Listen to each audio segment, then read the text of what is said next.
sequência das aulas sobre a confissão de fé, os estudos na confissão de fé, e vamos nos ater àquilo que é mais urgente na nossa atual situação. Nós precisamos aprender com detalhes o sistema presbiteriano, as funções dos oficiais, do presbítero regente, do presbítero docente e dos diáconos.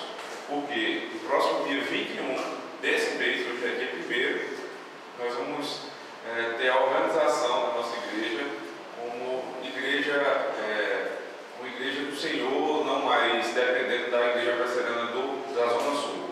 Então, nós vamos ter eleição no dia 21 de março, 19h30, no sábado.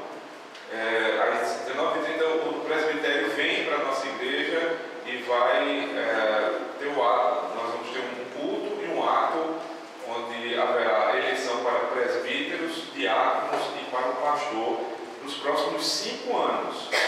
E não é seguro que vocês elejam, que vocês votem, sem saber quais são as funções, qual é a autoridade desses oficiais e também quais são os seus direitos e deveres como um membro da Igreja Presbiteriana do Brasil, certo? Eu espero que esses próximos 3 domingos vocês me parem quantas vezes for necessário, certo? Não há nenhuma pergunta que, dentro do nosso tema, que não caiba. É necessário que você tire suas dúvidas agora, porque você vai eleger oficiais para a sua igreja para os próximos 5 anos. E depois que você eleger esses homens, eles vão lhe representar no conselho da igreja. Então, quantas vezes for necessário, eu lhe peço o favor de me interromper. A gente vai tentar tirar as dúvidas que se referem aos oficiais, não só aos oficiais, mas também aos membros, do que cabe a um membro da Igreja Presbiteriana do Brasil, certo? Essa aula algumas pessoas já viram, mas nunca é demais a gente rever aquilo que é substancial para a nossa vida na igreja. Então, quais são os sistemas de governo? O primeiro sistema de governo que está ali é o congregacional, é isso? Sistema congregacional. O que é que define o sistema congregacional? Alguém sabe? Sem olhar para ali.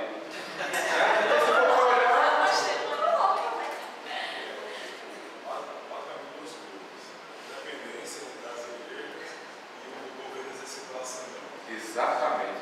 É uma igreja local e de governo local. Ou seja, uma igreja congregacional, ela não depende de nenhum outro concílio. Tudo que é decidido naquela igreja vale para aquela igreja. Mas aí você vê que a igreja congregacional aqui do canal, ela é da união, não é isso? Não, agora é conservadora. É conservadora. A igreja da 13 de maio é uma igreja da aliança. Então, o que seriam essas associações? São associações de pastores, não associações de igrejas. Cada igreja congregacional tem o governo próprio da igreja local. E a diferença também está nessa forma de governo. Nós não temos nas igrejas congregacionais, eles, né? Não tem na igreja congregacional uma representação para o governo. Eles têm os ofícios, mas quem vota para cada situação da igreja são os próprios membros. Então, por exemplo, há necessidade de compra de um aparelho de ar-condicionado. O pastor não tem autoridade para isso, o presbítero nem o diácono. Eles têm que reunir a assembleia e decidir sobre qualquer ponto da administração. E não só da administração, é administração e disciplina. A disciplina também é feita em votação. Esse é o sistema congregacional. Oi, Nilton. Se cada uma tem uma isolada, a outra também, cada uma é diferente. O sistema congregacional brasileiro não pode ser chamado de congregacional no sentido histórico, porque o congregacionalismo histórico é exatamente no que tange a sua doutrina, é muito semelhante à igreja presbiteriana. O que é que mudou na igreja congregacional do Brasil? eles não adotaram a confissão de Savoy, que era a confissão que rege as igrejas independentes ou congregacionais do mundo inteiro. Por não adotarem isso, então as igrejas congregacionais no Brasil, elas não têm batismo infantil, que é comum no mundo inteiro. Qualquer igreja congregacional do mundo, o batismo infantil é realizado. Para você ter uma ideia, a confissão de fé de Westminster também foi composta em suas assembleias por pastores congregacionais, que não eram contra o batismo infantil. Então, esses homens, eles participaram e criam no batismo infantil. Falar de igreja congregacional no Brasil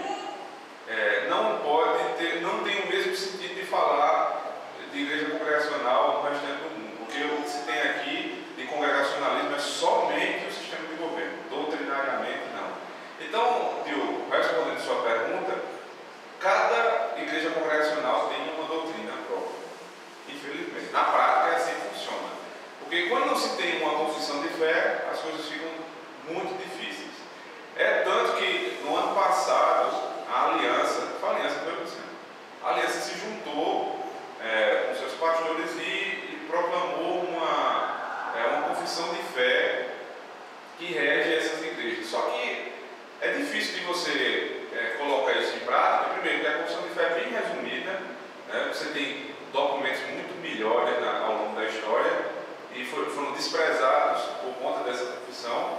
E essa confissão, ela é só para pastores. Só quem assinou o termo lá foram os pastores, não foram as igrejas. E quem manda na doutrina da igreja é a igreja, não são os pastores. Então, lógico, quando você tem um pastor, se ele realmente se amoldasse essa confissão, ele, como tem o ensino em suas mãos, ele poderia mudar muita coisa. Mas a igreja congregacional no Brasil não tem absolutamente nada de congregacional historicamente. Oi. A principal diferença que vai gerar essa confissão de fé é para novas ordenações.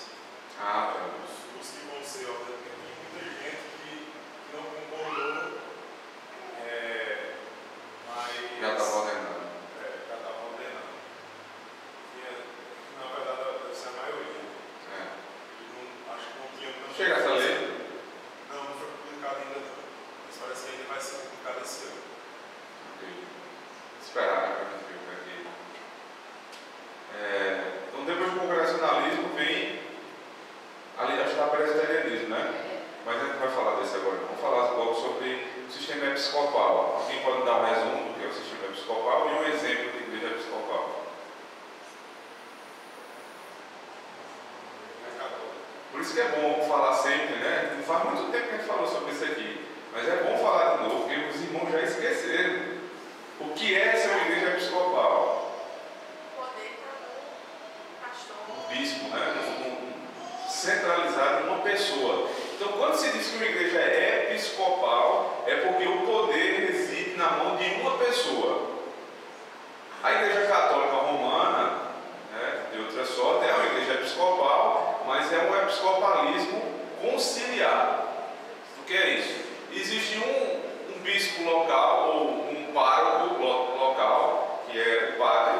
Esse padre está submetido ao bispo da cidade. A diocese de Campina Grande fica por trás da Igreja Católica, a catedral. Então, aquele bispo é quem responde sobre questões doutrinárias. Então, ele é o bispo da cidade, às vezes da região. Por exemplo, regiões metropolitanas é o bispo metropolitano. Aquele homem, ele responde sobre a região. E aí vem um arquidiocese e chega até o Vaticano. Vai até o Vaticano. Então, existem concílios. Esses concílios resolvem questões doutrinárias, mas a partir dos documentos desses concílios, os bispos locais têm poder para resolver suas causas. Então, é um episcopalismo diferente, porque se você for para uma igreja assembleana, por exemplo, é um episcopalismo ao extremo e nem pode ser chamado somente de episcopalismo. Por exemplo, o pastor presidente da Igreja Assembleia de Deus aqui em Campina Grande, ele tem poder para mudar de igreja os pastores. Então, aqui vocês vão eleger um pastor para quantos anos? 5, né? Lá o pastor não é eleito, primeiro é o presidente da igreja que indica, e todo ano muda. Todo ano muda. Imagine a situação. Eu seria eleito agora, no final do ano já não estaria mais aqui, já haveria outro. Como é que uma igreja dessa cria identidade com o seu pastor? Mas isso cabe ao pastor presidente, né? E questão doutrinária, disciplina, tudo é tudo focado numa pessoa só. Na verdade, a Assembleia de Deus, falando do exemplo, a Assembleia de Deus, ela só tem um pastor, que é o pastor presidente. Os outros que estão nas igrejas, eles são, na verdade, extensões do pastor presidente. Então, na verdade, a igreja toda tem um pastor só. Um pastor. É episcopal, é quase papal. Quase não brinque não, é quase papal. Porque o Papa tem concílio, né? O Papa não tem autoridade última sobre todas as coisas, não. O Papa tem concílio, ele não tem concílio. Falta ainda o sistema monárquico. Já ouviu falar desse? Uma igreja monárquica, já ouviu falar? universal. Universal, o que mais? Mundial. Por que ela é monárquica? Você olhar para ali e aí Deus está vendo. Eu já falei várias vezes sobre isso. Tem dono, pronto, é o rei. Geralmente é um homem que se proclama ungido, que recebeu a revelação do Senhor, é o fundador daquela igreja, e quando você olha para ele, você imediatamente lembra da igreja. Quando você olha para a igreja, imediatamente você lembra dele. Não é assim? E geralmente tem a foto do cara na frente. A igreja e ele se confundem. Pastor, eu estava me lembrando do exemplo do velho da vida, né? Que o monarca, né, que faleceu no passado. E quem, até nisso é parecido, né? Porque quem acabou assumindo a igreja foi a esposa dele. Né? E ela disse, eu recebi a unção triplicada dele antes dele morrer, que ele passou a unção dele de liderança triplicada. Então, em geral, né, quando acontece, dobrada que nem Elias e Eliseu, não triplicada. É que Elias e Eliseu era mais mais ou menos, é triplo. Então, em geral, até quando isso acontece, né, se o líder da igreja falece, né, até um ponto de transição para um outro líder também tem muito essa característica de monarquia, né? O líder antes de morrer passou a unção dele. Houve um problema sério aqui no Campinense, né? Porque quando um ex-monarca, ou aliás, um ex-pastor presidente da Assembleia de Deus morreu aqui e não foi o filho dele que assumiu, houve um princípio de confusão por conta disso. Porque a ideia é quando morre o pai, o filho assume. É parecido com o monarca, né? Agora, o sistema presbiteriano, o que é que constitui esse sistema? Qual é a característica principal? Sim. Mas por que é presbiteriano? Por que tem esse nome? Por quê? Porque o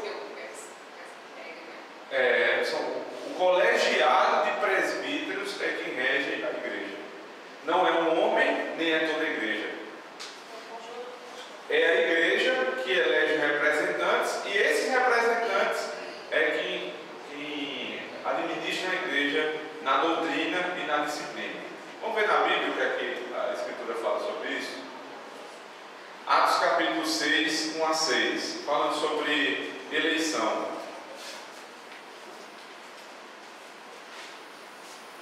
Atos capítulo 6.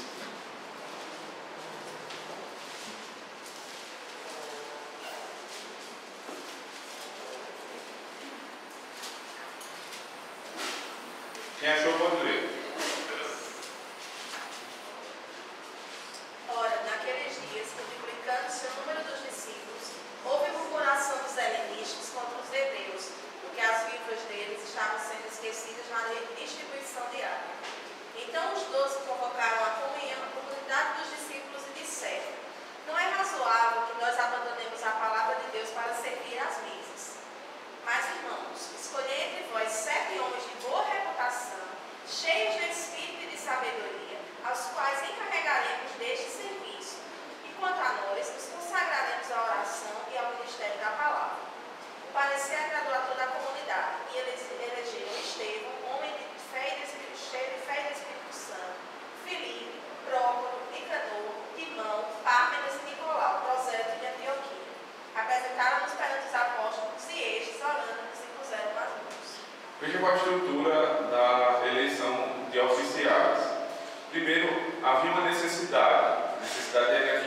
apóstolos estavam sobrecarregados.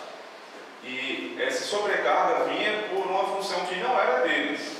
As viúvas, todas hebreias, mas umas que moravam na dispersão, ou seja, fora de Israel, e as que moravam em Israel, estavam discutindo por conta das ofertas que eram recolhidas, e umas queriam mais do que as outras. Acabava faltando para as de fora.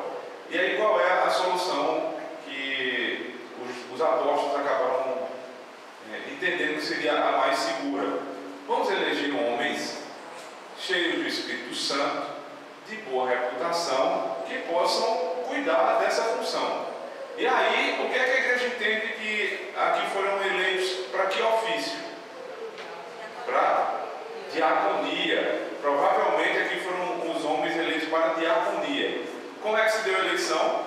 O presbitério, ou seja, o conselho daquela igreja formado pelos apóstolos, convocou uma assembleia e disseram que aqueles homens precisavam ter tais características. E é isso que a gente está fazendo aqui. Primeiro, durante esse mês, vocês vão ser ensinados sobre quais as características para o oficialato antes de votar. A igreja se reúne, vota e elege 7 homens. Esses 7 homens, depois de serem eleitos, não são ordenados pela igreja. Quem que ordena? Os apóstolos.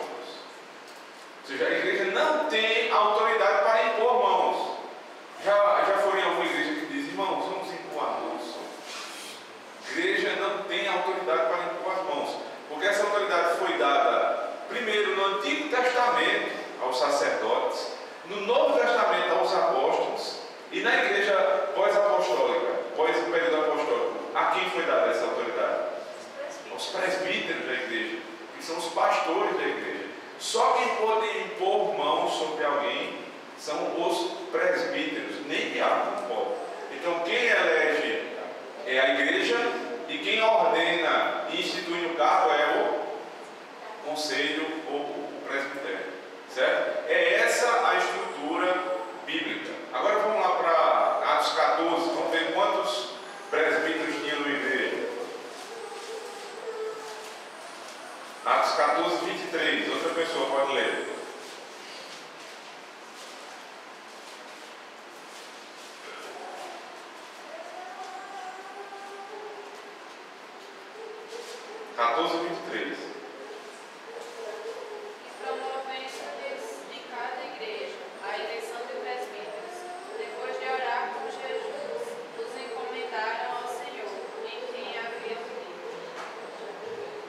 Na igreja eram eleito um presbítero?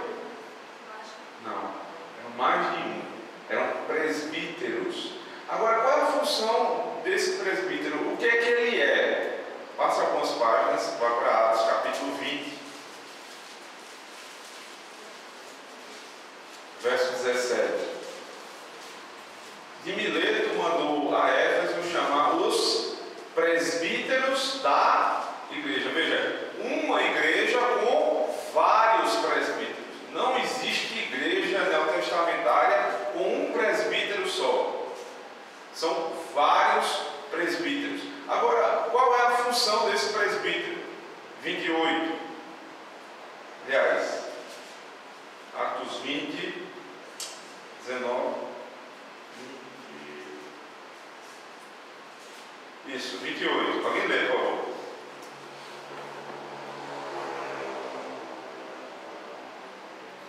Atendei por vós e por todo o rebanho, sobre o qual o Espírito Santo nos constituiu bispos, para pastorearmos a igreja de Deus, a qual ele comprou com o seu próprio sangue. Veja o que a Escritura está dizendo. Primeiro, Paulo chamou os presbíteros da igreja para uma reunião. E lá no verso 28, quando ele fala com esses presbíteros, ele chama os presbíteros de bispos. Né? Constituiu bispos. Olha, eles são bispos ou presbíteros? Qual é a função desses bispos? Pastorear a igreja de Deus. São 3 ofícios: bispo, pastor e presbítero. É isso? 3 aspectos. Exatamente o que Mariana acabou de dizer. São 3 aspectos de um ofício. Porque a palavra presbítero é ancião, ou seja, aquela pessoa mais experiente. Não tem que ser necessariamente o mais velho, porque senão a gente estava em nova história. O negócio estava complicado, a igreja ia demorar para se organizar. Não necessariamente são os mais velhos, mas os mais experimentados na fé, aqueles que têm doutrina mais firme, que sabem bem de teologia, que estão prontos, aptos para o ensino. Então, esses são presbíteros, por isso que há esse aspecto do ancião. Depois, a palavra utilizada é episcopoi, ou bispos. Essa ideia de supervisão. São homens que são capacitados para supervisionar. Agora, essa supervisão não é uma supervisão secular, é uma supervisão de pastores. Então, esses homens são pastores da igreja do Senhor.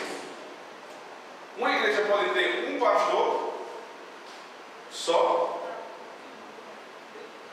Tem um pastor que é responsável pela parte do ensino, mas não pode ter só um pastor. A gente vai chegar daqui a pouco lá, isso aí é chamado de ministro, né? Ministro da palavra e dos sacramentos.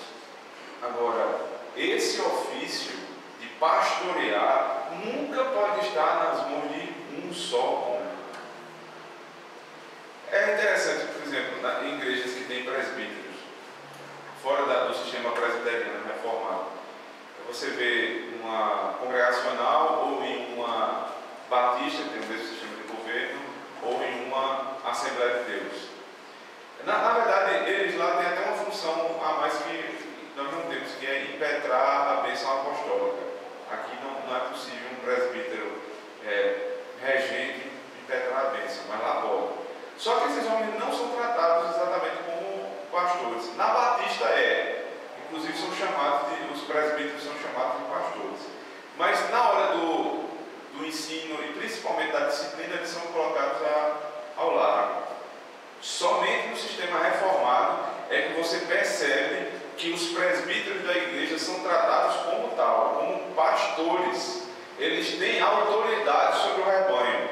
E no artigo 52 da Constituição da nossa igreja diz que quando senta-se o colegiado de pastores em concílio, presbíteros e ministros têm exatamente o mesmo voto.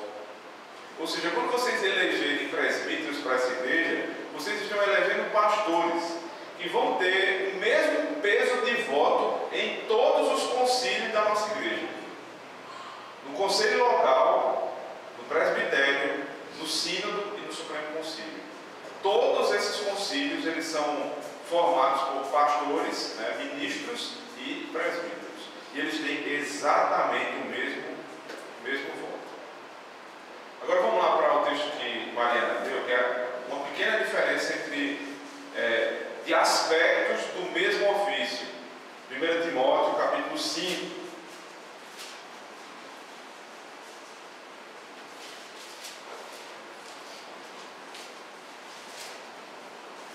Verso 17.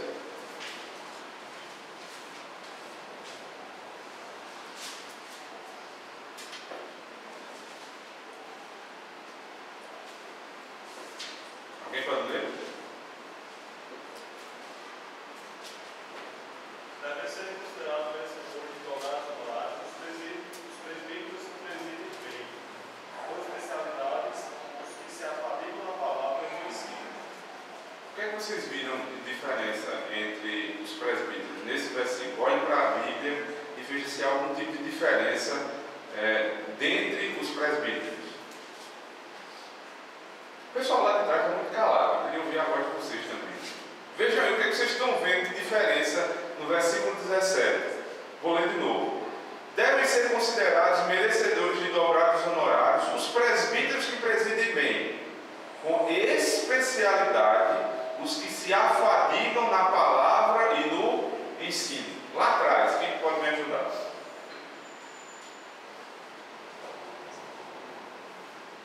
Ninguém.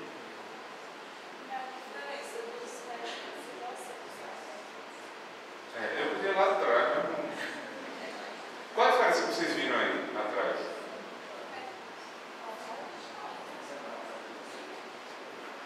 Juarez, por favor, velho.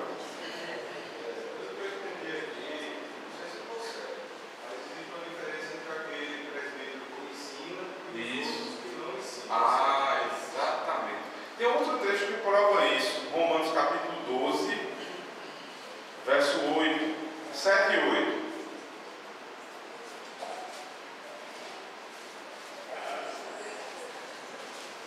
Se ministério, dediquemo-nos ao ministério, ou o que ensina, esmere-se no fazê-lo, ou o que exorta, façam com dedicação, o que contribui com liberalidade, o que preside com diligência, quem exerce misericórdia com alegria. Parece que fica claro que dentre os presbíteros, ou seja, só tem um ofício para o presbiterado, não são dois, é um ofício único. Agora, dentre esses homens, existiam alguns deles que se esmeravam em quê? No ensino, na palavra e no ensino.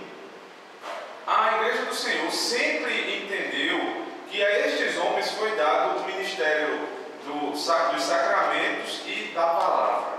Ou seja, quem prega e quem ministra os sacramentos são estes homens que especificamente foram separados para a palavra e para o ensino.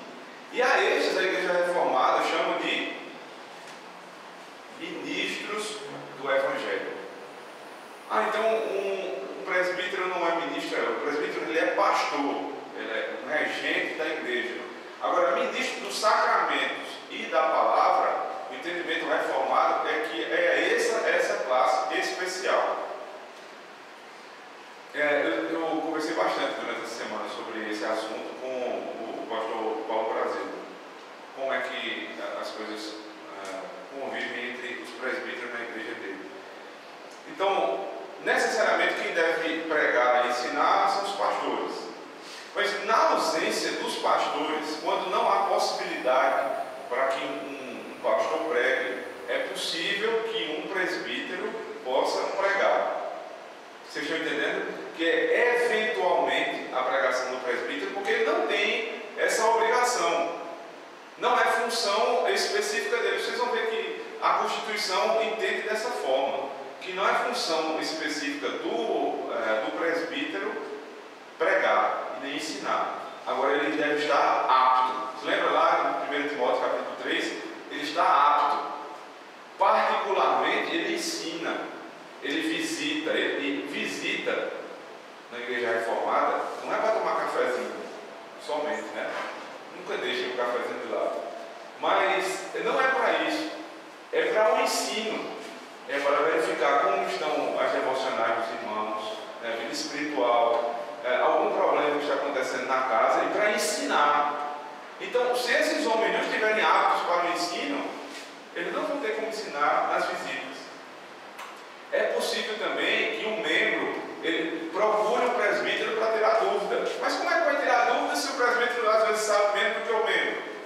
Isso é uma realidade, né? Às vezes tem membro que se dedica tanto à pregação, ao estudo, que o presbítero sabe menos do que ele. O presbítero deve ser o espelho da igreja, né? Os homens que mais sabem de teologia. Eles estão aptos a ensinar. Eventualmente, quando necessário, eles também pregam. Mas existem homens que foram separados e treinados para isso. E por isso que foi dado os sacramentos e a palavra. Então, o mesmo ofício, as mesmas características, agora uma função que foi dado mais peso a uns do que a outros. Nessa distinção, existem duas nominações distintas para esses dois presbíteros. Alguém sabe quais são? Presbítero, regente e... Regente, ele tem esse nome por quê? Só decoraram o nome, foi? Porque administra a igreja, não só administra, não é gerente de igreja. Eles ajudam a pastorear a igreja com o pastor, certo? Veja, eles não são fiscais do pastor, não são gerentes da igreja nem do pastor, nem são pastores do pastor. São pastores com o pastor. Ou seja, é um colégio colegiado de pastores. Quando nós tivemos aqui, a partir do dia 21, dois presbíteros, se forem eleitos os dois, esses dois homens vão se juntar a mim para pastorear esta igreja. Então vocês não vão ter mais um pastor apenas, vocês vão ter 3 pastores, certo? E um que Deus reservou, a vida dele é dedicada ao estudo, à pregação e à administração dos sacramentos. Os outros também se afadigam disso, mas não na mesma medida. Eu.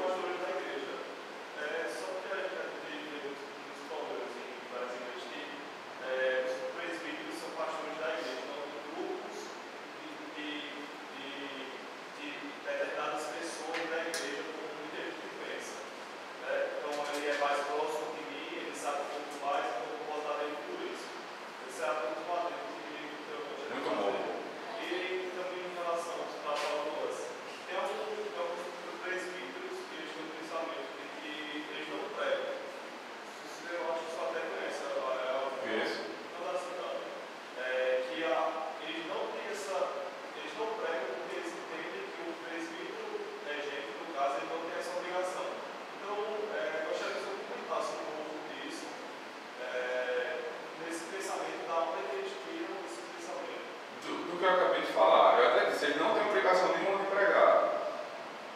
O ensino não está tão ligado ao ofício deles, mas está também. Vamos dar ordem de peso a cada um.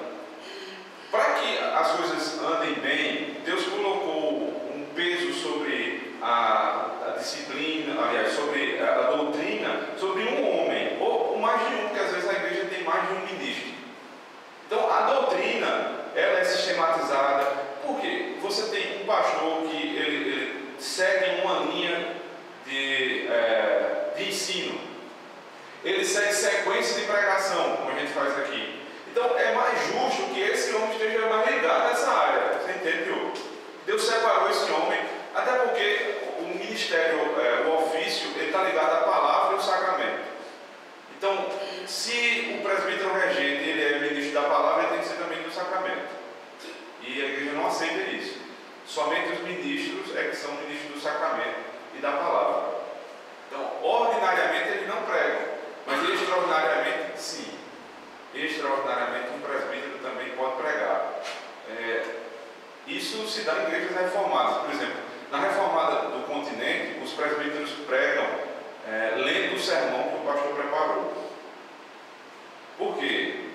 Porque eles entendem que o presbítero não teve primeiro, o ofício não é ligado exatamente a esse tipo de ensino, né, na pregação, e em segundo lugar, eles não tiveram a mesma capacitação que teve o pastor. Então, é sob a orientação do pastor. A gente já conversou isso aqui com os futuros presbíteros, que eventualmente eles vão pregar, mas sempre com a orientação do pastor, debaixo da orientação do pastor, exatamente pelo mesmo motivo. Vamos colocar um exemplo lá na igreja da Aliança, né, que é a igreja mais próxima nossa, que tem mais contato conosco. Os presbíteros lá, o presbítero Manuel Canguto, o Givaldo, não pregam. Excepcionalmente, em último caso, eles pregam. Deu para entender? Não é porque eles não podem, sob hipótese nenhuma, porque não é intrinsecamente a função deles, mas eles também podem pregar. Ficou duro ainda? Ficou. Eu não quero dizer, mas ficou. Oi, Léo. Um som, tomar café agora.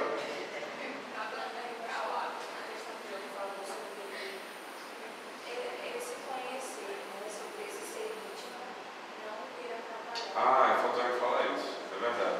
Aqui é mais difícil, sabe, Diogo? Você departamentalizar os presbíteros. Por quê? A gente não tem departamento. Isso acontece geralmente quando a igreja tem departamento de mulher, departamento de jovem, departamento disso, departamento daquilo. E aí os departamentos acham por bem de eleger aquele homem que está mais perto deles.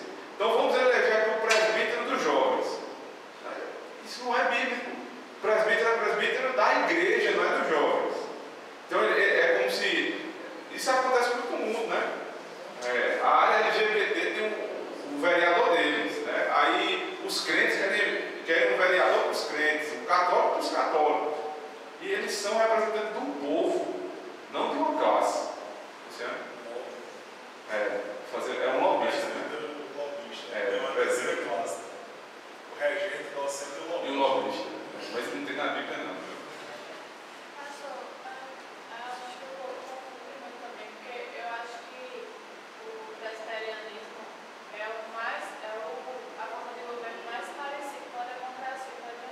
que é democrático. E aí, as práticas erradas que se faz lá fora, quer se fazer dentro da igreja, inclusive campanha, né? Assim, igreja grande, a pessoa vê mais isso, né? Vamos fazer campanha, porque não entende o motivo que se elege, né? Aquele oficial. Não é nem porque a pessoa quer trazer, não é porque o cara diz assim, eu vou aprender política para fazer na igreja. É porque é o mesmo coração maldoso. Né? A mesma prática, né? Mesma prática. A mesma prática que traz a politicagem para dentro da igreja. Por exemplo. Uma diferença assim, que geralmente eu vejo que as pessoas não fazem entre os conceitos de direitos, de dever, de democracia, de representatividade que a gente tem no viver secular, nas eleições do mundo, para o movimento civil. E dentro da igreja, é que, por exemplo, no caso de sistema democrático para escolha, na verdade, quando a igreja está escolhendo um presbítero, um oficial, não está escolhendo no sentido abrangente da palavra, de que, rapaz, eu vou fazer isso aqui porque ele representa o que eu acredito. A igreja está votando no presbítero, ela está dando testemunho que ela verifica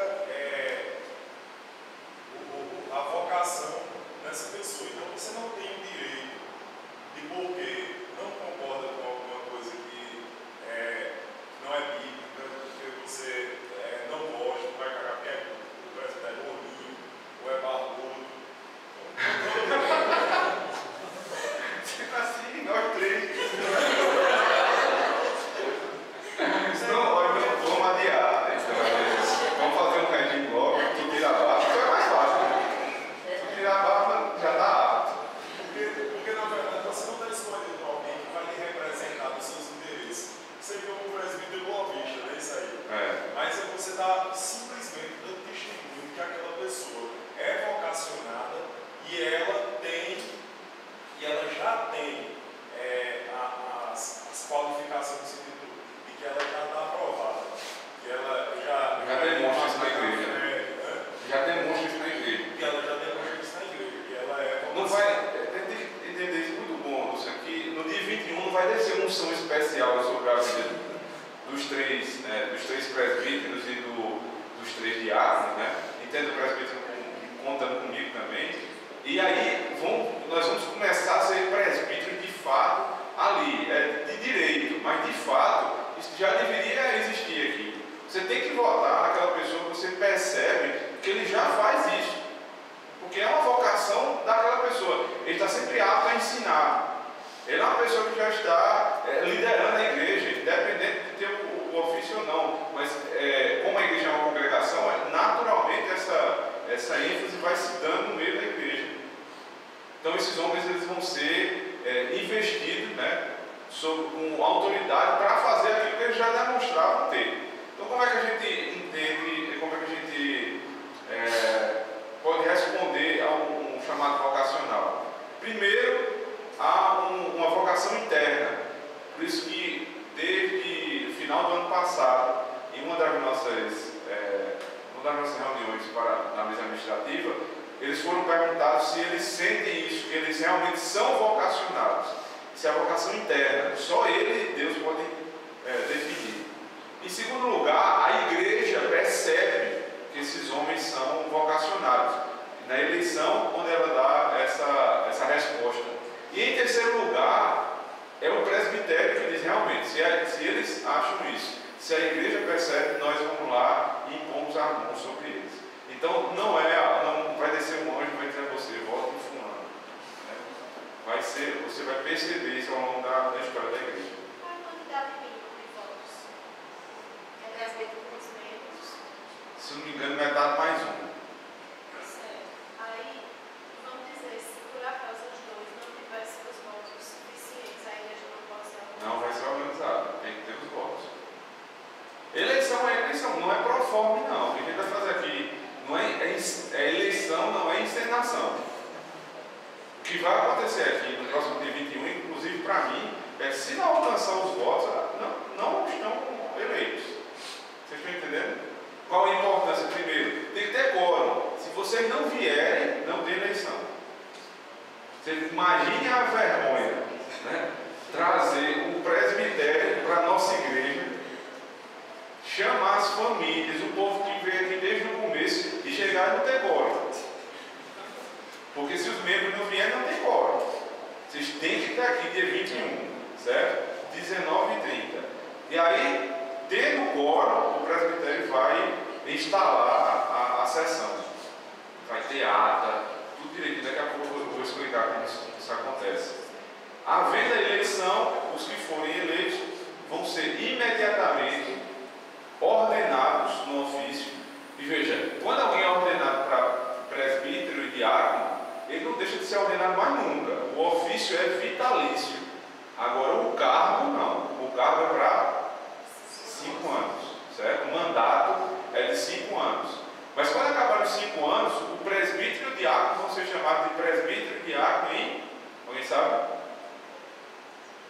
Em disponibilidade. Mas não perdem o ofício. Eles vão continuar sendo presbíteros a vida inteira. Vocês estão ordenando oficiais para a igreja do Senhor, certo? Pronto. Outra distinção, eu já sobre isso que o senhor falou agora, em relação aos direitos. A Constituição trata algumas das atividades da igreja do direito do membro, né? Por exemplo, votar. Só que a gente não deve entender como um direito, que é uma coisa, direito, mas eu faço se eu quiser. Se eu quiser, né? Porque, na verdade, a igreja, ao dar testemunho de que veio vocação ou não do candidato ao ofício, ela está exercendo a sua vocação. Ela está dando um testemunho ativo de que veio vocação e que é retratado pela palavra de Deus como algo extremamente importante para a ordenação. Ou seja, Deus fala por meio da igreja dessa maneira, dizendo que está escolhendo realmente oficiais. A nossa oração é que Deus manifeste a sua vontade por meio da eleição. Porque ele faz isso na Escritura. Oi, Deus. Isso é importante mesmo para saber até como lidar depois da eleição, né? Porque a gente não acredita na soberania popular, na soberania divina. Isto é, há a eleição, mas os homens que forem eleitos vão ter autoridade não porque teve o seu voto, mas porque Deus constituiu eles. Você pode até não ter votado nele, né? Mas ele vai ser seu presbítero. No texto que sou eu, os presbíteros que eram, provavelmente, com certeza teve eleição lá. Mas Paulo diz que Deus os constituiu para pastorear na igreja. Embora haja a eleição, haja esse testemunho da vocação, independente de quem constitui a autoridade é Deus. Que bom, né? O sistema presbiteriano é bíblico, né? A igreja não está na mão de um homem, só de um homem. E é tão perigoso, né, colocar muito poder na mão de um homem só. Como é perigoso também você jogar tudo para uma igreja toda. Porque existem assuntos que muitos irmãos não têm nenhum tipo de capacitação para lidar. O sistema presbiteriano é justamente o equilíbrio, onde homens capacitados são eleitos para aquilo. Toda decisão que for tomada aqui, você nunca vai, a partir do dia 21, colocar sobre as costas do pastor somente. A decisão é do conselho, né? Do conselho da igreja. Então, se alguém erra aqui, é o conselho que erra. Se alguém acerta, é o conselho que acerta. Não, você divide as funções, você divide a responsabilidade. E aí as coisas ficam mais fáceis, mais seguras. Eu queria que você abrisse ainda em 1 Timóteo, capítulo 3. Nós vamos reler as qualificações dos presbíteros e dos diáconos.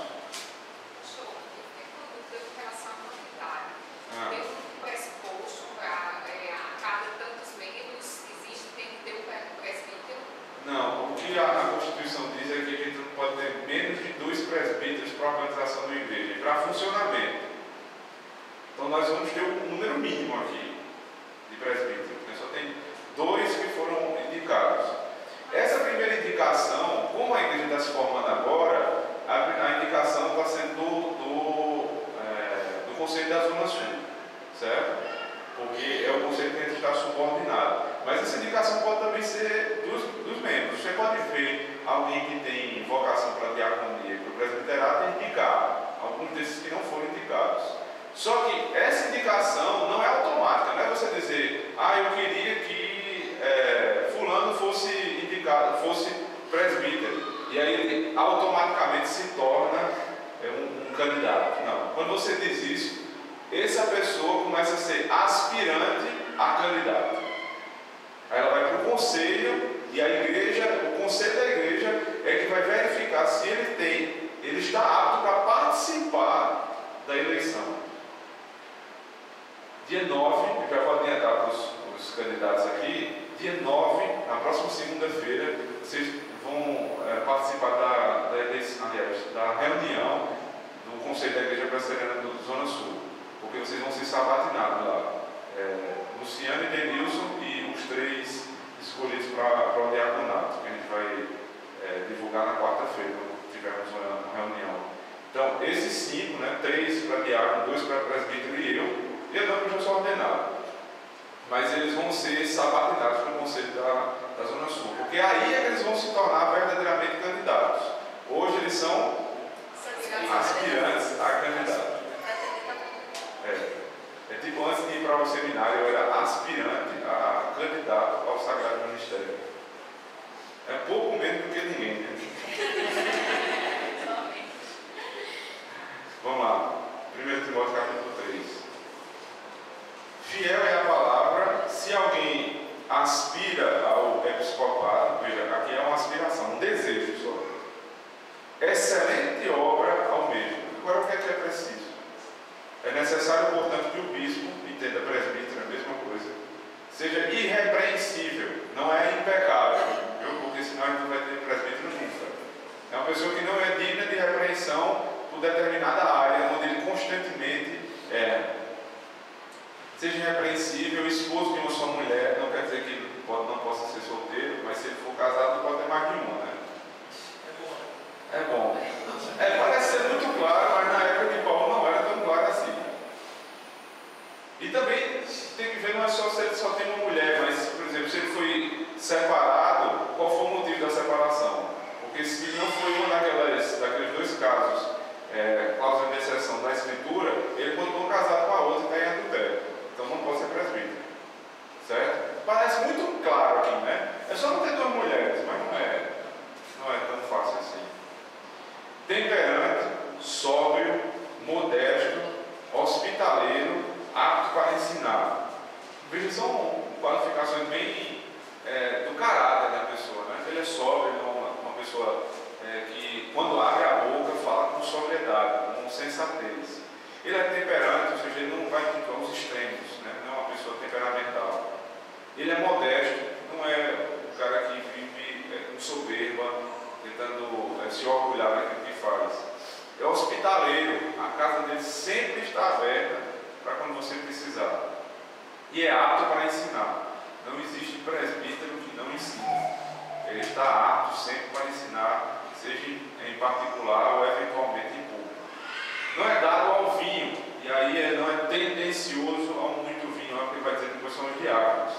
Não é uma abstinência total, mas também não pode ser um homem que se embriaga. Ele não é dado ao vinho. Não é violento, não precisa explicar, né? Porém, encordado, inimigo de contendas, não é um cara que fica discutindo toda hora. Né? Isso está ligado com a maturidade do presbítero. Ele não pode ficar entrando em discussão. Ele ensina, ele não debate. Ele não vai entrar em debate sem necessidade, ele é o que ensina. A doutrina está para ele, né, como o debate está para o neófito. Ele não pode entrar em debate, porque não faz parte da vida dele. Aliás, ele entra em debate quando necessário, né, quando estritamente necessário, mas não pode ser a vida dele ou entrar em debate. Não é avarento, sabe o que é avareza? Sabe? Hã? Está amarrado, é isso mesmo, está amarrado. Mas ele está amarrado, é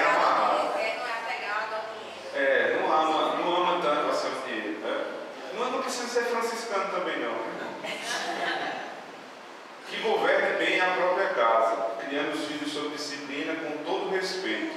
Pois se alguém não sabe governar a própria casa, como cuidará da igreja de Deus? Percebeu? Presbítero e pastor que tem filho desobediente não está apto para exercer o ofício. E outra coisa, aqui fica evidente, né, o paralelo que ele faz entre a família e a igreja. Sim. A família é, na verdade, a primeira igreja. A família, na verdade, é uma igreja. Veja também porque não pode ser uma mulher presbítera.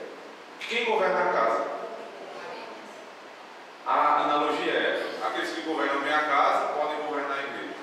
Aqueles que não governam minha casa não podem governar a igreja. Se quem governa a casa é o homem, logo nunca uma mulher pode governar a igreja. É tão lógico isso. Né? Paulo fala é tão fácil, não dá para aprender isso, não. Mas como hoje em dia, tipo, um monte de mulheres governam a casa, né? Então elas automaticamente... Tem casa aqui que manda a mulher e nessa igreja, dessa pessoa pode fazer. Verso 6. Não seja neófito. É uma pessoa que não tem maturidade na fé. Não pode, irmãos.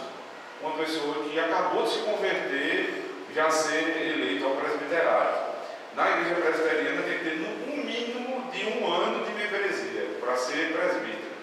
Para ser pastor, 3 anos. Aliás, não é para ser pastor não, é para ir para o seminário. 3 anos. Certo? E de ser membro, né? Não é ser convertido, é de ser membro da IPB. Tem que ter pelo menos 1 ano, presbítero e diácono. Para não suceder que se ensoberbeça e incorra na condenação do diabo. Isso é muito fácil para aquele que acabou de se converter. Você joga logo um carro para ele, porque muitos pastores fazem isso, né? Quer segurar o cara na igreja e dá um carro a ele, e ele vai se segurar naquele carro ali e não vai sair mais nunca. Às vezes vê, sabe, que fulano tem condição financeira boa, porque fulano é uma pessoa carismática, uma pessoa que fala bem, então vou dar um carro a ele para... Às vezes não é nem necessariamente de presbítero e diácono, é de líder de alguma coisa, mas não tem autoridade, né? Dá uma autoridade para ele, é como se fosse uma algema, né? A algema é esse menino aí que não sai mais nunca da igreja. Às vezes sai, dá confusão, não adianta. Verso 7. Pelo contrário, é necessário que ele tenha bom testemunho de fora, ou seja, não pode ser crente só no meio dos crentes, não. Ele tem bom testemunho lá fora, a fim de não cair no opróbrio e no laço do diabo. Semelhantemente, quanto a diáconos, é necessário que sejam respeitáveis, muito parecido com irrepreensibilidade, de uma só palavra, não inclinados a muito vinho, veja novamente a história de não ser dado ao vinho, não cobiçosos de sólida ganância, muito parecido com a avareza, conservando. Qual é uma característica clara no presbiterato que não tem aqui no diaconato? Ensino, está claro isso, né? Não precisa ser apto ao ensino, porque o diácono, a função dele não é de ensinar.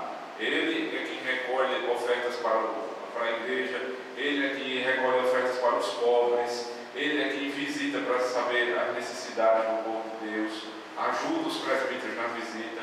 Então ele não tem imediatamente essa função de ensino. Você fala, Denilson? Então parece que quando o Paulo fala que o presbítero precisa para o ensino, não é só com relação à firmeza, à doutrina, porque o diácono não deve ser firme na área. Ele deve ser desconhece a doutrina. Exatamente. É porque, por exemplo, a visita doutrinária não é o diácono quem faz é o presbítero. E nessa visita, quem vai ensinar? Ele não precisa ir com o pastor, não, com o ministro, não. Ele pode ir, se juntar ao conselho e fazer a visita. E essa visita doutrinária, só quem faz é o presbítero. Particularmente, só quem ensina a doutrina é o presbítero. Só quem pode eventualmente dar uma aula é o presbítero, nunca um diácono. Só quem pode pregar eventualmente, ainda que não seja o princípio do ofício dele, da função dele, é o presbítero, nunca o diácono. Luciano. Só uma já desse aqui, o senhor, quando estava iniciando a igreja, que era em que a igreja sempre seria doutrinada junta. Exato. Por isso que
nenhuma decisão dessa mesa administrativa tem força em si mesma, mas ela sempre é passada para o Conselho da Igreja Zona Sul e lá é homologada a decisão.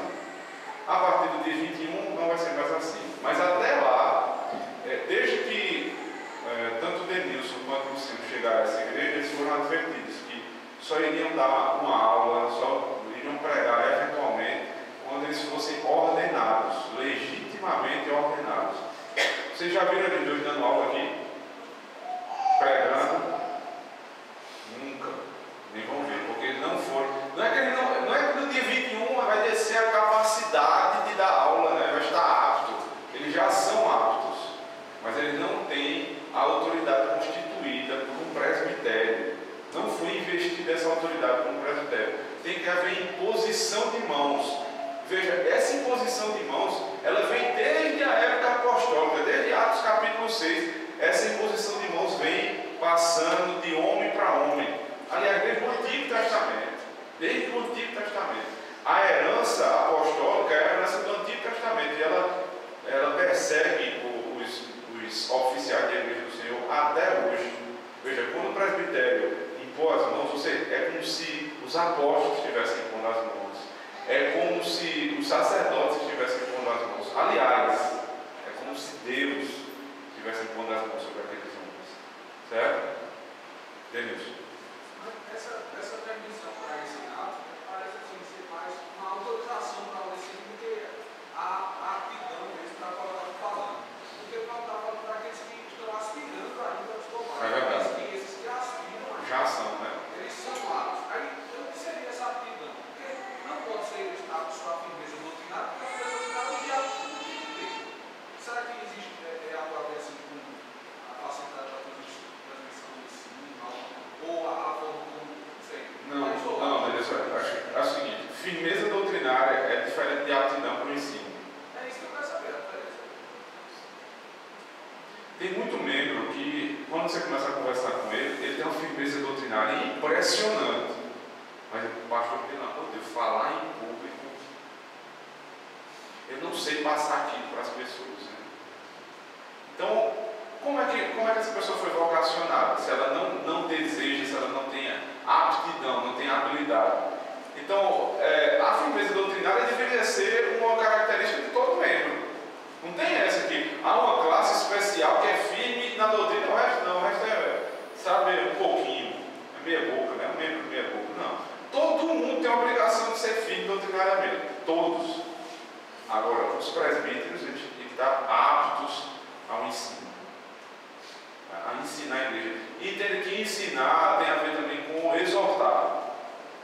E para exortar tem que ter a imposição de mãos, passando a autoridade para a exortação. Então o diácono não tem. Né? O diácono pode exortar, por exemplo, uma criança que está perturbando um culto. Lembre-se disso, viu? Para nunca ter raiva quando um diácono falar com o seu filho. Às vezes acontece isso. Se ele falar em amor, Cristo falando com ele. Ele tem autoridade para isso. Agora, ele não tem autoridade para sentar um membro e exortá-lo doutrinariamente. Ele não pode fazer isso. E o que é que ele tem que fazer? Chama o presbítero e aí conta o que está acontecendo. Aí o conselho é que vai tomar as providências. Nunca um diácono, porque isso não é a função dele. Ok? Esse ensino que o senhor está falando, assim, o que eu entendo é que não precisa ser necessariamente um simples presbítero, não precisa ser uma escola bíblica dominical, não precisa ser um discipulado, mas pode ser depois de uma escola bíblica dominical, eu posso continuar tirando uma dúvida com a pessoa. Acontece isso sempre aqui, né? Acontece isso sempre aqui. Pode ser quando você está passando uma dificuldade e o pastor está muito ocupado, você pode falar com o presbítero e o presbítero pastor. lhe auxilia naquele momento com a palavra. É diferente de um membro qualquer que não tem o conhecimento da palavra e às vezes você não precisa nem do pastor porque a lei já resolveu. Exatamente. Esse é um corpo colegiado de pastores. Você imagina uma igreja com 200 membros. Tudo que tiver concernente à dúvida, só tem o pastor. O pastor não faz mais nada não, viu? É só tirar dúvida. Aí você termina a aula aqui, isso acontece aqui, eu já vi várias vezes. Um procura Luciano, outro vai entender, todo mundo procura tirar dúvida naturalmente, isso é natural. Por quê? Quem é mais apto? Naturalmente a gente já percebe isso. Você corre para aquela pessoa que tem bom conhecimento teológico. Agora, eles hoje fazem isso porque é uma coisa que acontece espontaneamente. A partir do dia 21, isso deve continuar acontecendo espontaneamente, mas agora eles vão ter investidura do cargo e também de poder para, se necessário, durante essa conversa, lhe exortar. Então você está errado. Você deve fazer isso. Agora ele vai poder ter poder para isso.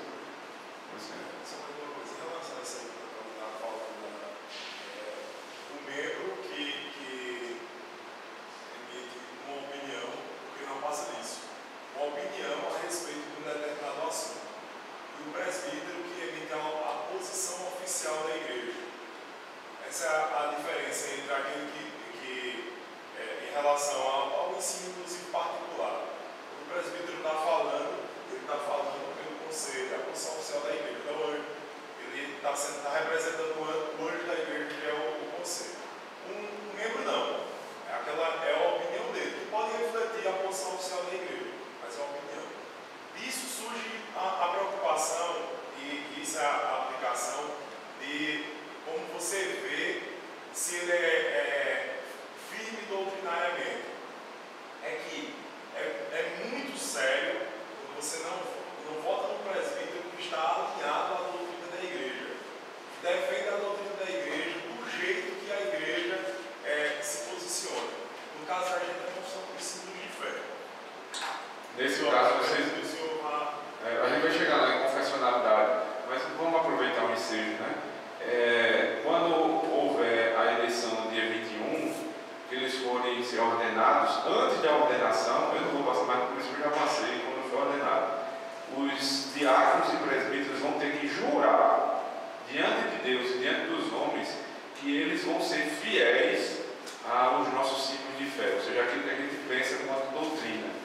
Quando eles juram, estão se comprometendo que, ainda que tenham algum tipo de dificuldade com um ponto da confissão, eles só vão ensinar da maneira que a confissão diz, certo? Que é a fiel interpretação da Escritura. Não pode ensinar de outra forma. Isso dá segurança a você que é membro, porque você vai poder cobrar ao seu presbítero, ao seu diácono, que só fale segundo a confissão, nunca contrário. Então isso dá uma unidade à igreja. Você vai ter igreja presbiteriana aqui ou no sul, é exatamente a mesma confissão de fé que nos rege, ainda que alguns cometam perjúrio e voltem atrás naquilo que falaram. Olha nisso.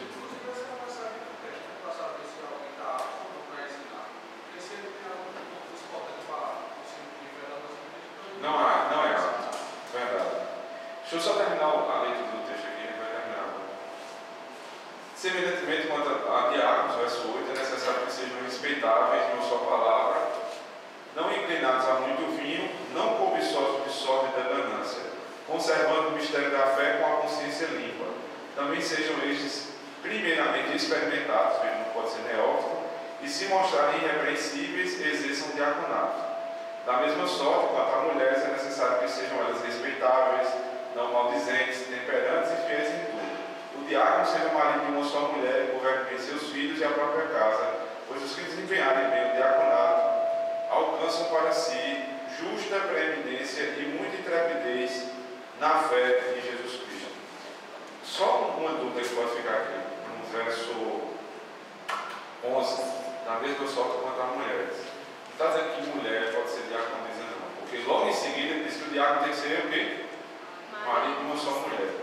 Então, uma mulher não vai ser marido de uma só mulher, né? Isso aqui está falando sobre homens. Agora, entenda que Paulo parou momentaneamente, parece que ele lembrou-se. E as mulheres desses homens, como é que devem ser? Na hora da eleição para um oficial, você tem que olhar a vida dele e que é a vida da mulher.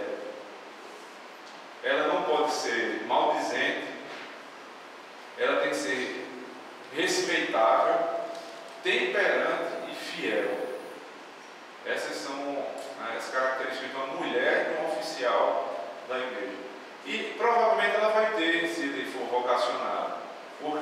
governa bem na sua casa. Então você olha para os filhos, você olha para a mulher e você olha para ele. Você tem que olhar para tudo que envolve a vida desse homem antes de votar nele. Não faça um voto de lobby, né? Nunca vote porque é seu amigo. Vote se você perceber que ele tem essas características. Vamos ficar por aqui, próxima semana a gente continua.